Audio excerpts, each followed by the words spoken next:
Welcome back to my channel. আজকে চলে এসেছি পালং শাকের ঘন্টর রেসিপি নিয়ে।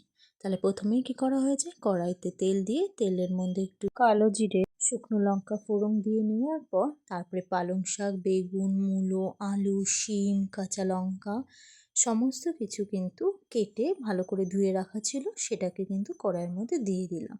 একটু নেড়ে নেওয়ার পর পরিমাণ মতো নুন আর হলুদ গুঁড়ো দিয়ে দিলাম। এবার কিন্তু একটু নেড়ে চেড়ে কিছুক্ষণ কিন্তু এটা ঢাকা দিয়ে রেখে দেব। এটা কিন্তু ভালো করে একটু ঢাকা দিয়ে রাখার পর তারপরে দেখো কতটা জল ছেড়ে এসছে।